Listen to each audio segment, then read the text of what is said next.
E se a gente pudesse produzir comida de um jeito que, na verdade, ajuda a curar o planeta? Pensa só, parece futurista, né? Mas essa é a grande promessa de uma revolução que já está acontecendo e que une a sabedoria antiga da Terra com o poder da inteligência artificial. Pois é, tudo começa por aqui, pelo chão que a gente pisa. O solo, que é a base de absolutamente tudo que a gente come, está numa baita crise. As mesmas práticas que alimentaram o mundo por tanto tempo, agora olha só, estão colocando o nosso futuro em risco. Então, como é que a gente sai dessa? Bom, a nossa jornada hoje vai ser essa. Primeiro, entender o tamanho do problema do solo. Depois, descobrir uma solução bem poderosa, a tal da revolução regenerativa. Aí a gente vai ver como a tecnologia, com cérebro e tudo, está transformando as fazendas. E por fim, vamos nos perguntar, para onde tudo isso está nos levando? Vamos começar pelo começo, então. A urgência aqui é real, e não se trata só de um punhado de terra, não. O que está em jogo é a nossa capacidade de nos alimentar e a saúde do planeta como um todo. Pensa bem, décadas e décadas de agricultura intensiva, com muito fertilizante sintético, muito agrotóxico, isso criou um ciclo vicioso. O solo foi perdendo a sua matéria orgânica, sabe? A capacidade de segurar a água e, o mais importante, aquela vida toda de micróbios que deixa ele fértil. No fundo, a gente está transformando terra viva em poeira. Mas, beleza.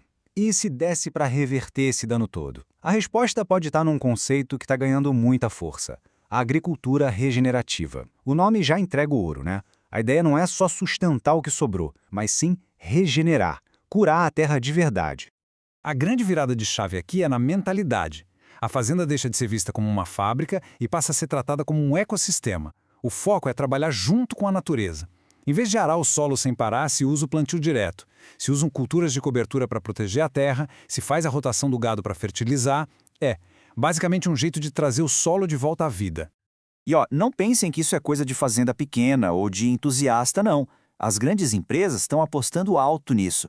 Quando um gigante como a General Mills, que faz um monte de coisa que a gente come, se compromete a regenerar 1 milhão de acres, bom, aí fica claro que isso deixou de ser alternativo. É o futuro. E a tecnologia está entrando nessa mesma onda. Em vez de criar um químico novo para substituir a natureza, empresas como a Pivot Bio estão dando um upgrade na própria natureza. Elas pegam micróbios que já moram no solo e melhoram a capacidade deles de pegar o nitrogênio do ar e entregar direto na raiz da planta. É tipo um delivery de fertilizante, só que natural e super eficiente. Ok, essa ideia de regenerar o solo é fantástica, mas para fazer isso funcionar no mundo todo, em escala global, precisa de um cérebro. E é exatamente aqui que a inteligência artificial entra em campo, transformando a agricultura de um jogo de adivinhação para uma ciência de precisão. Imagina só, a fazenda é uma orquestra biológica gigante. A IA é o maestro. Ela consegue ouvir e entender os sinais que vêm dos sensores no solo, dos drones voando lá em cima, dos satélites. E aí ela traduz toda essa sinfonia de dados em ações simples e certeiras para o agricultor. E o processo é fascinante. O primeiro passo é coletar uma quantidade absurda de dados. Umidade do solo, nutrientes, saúde da planta, previsão do tempo, tudo. Depois, a IA entra em ação, analisando tudo isso e encontrando padrões que ninguém conseguiria ver a olho nu. E no final, ela entrega um plano de ação, tipo, olha, irriga essa parte aqui com exatamente 10 litros. Ou, cuidado, tem um foco de praga começando ali, é melhor agir agora. Isso não é ficção científica, já está rolando. A Climate Eye, por exemplo, dá previsões do tempo tão localizadas, mas tão localizadas, que podem salvar uma colheita inteira de uma geada que ninguém esperava. Já a Suplant usa sensores que literalmente ouvem a sede das plantas para irrigar só na hora certa e com a quantidade exata de água. É uma economia brutal. A diferença entre os dois mundos é gritante. A gente sai de uma abordagem de tamanho único, que era basicamente jogar insumos em tudo e torcer pelo melhor, para algo totalmente personalizado. É uma aplicação cirúrgica, sabe? Só onde precisa, quando precisa. A gente para de só apagar incêndio e começa a prever e evitar os problemas. O resultado? Mais produção com um impacto ambiental muito, mas muito menor. Certo. Se a inteligência artificial é o cérebro que planeja tudo, quem é que põe a mão na massa? Bom, esses são os músculos. Os drones e os robôs autônomos, eles são os responsáveis por executar as ordens da IA lá no campo, com uma eficiência que, convenhamos, um ser humano não consegue igualar. E os resultados na prática são impressionantes. Drones da PGR Wrightson, por exemplo, contam um rebanho inteiro em minutos, com 97% de precisão, uma tarefa que antes levava dias. Os drones da Morpho disparam sementes e conseguem reflorestar áreas de difícil acesso 100 vezes mais rápido.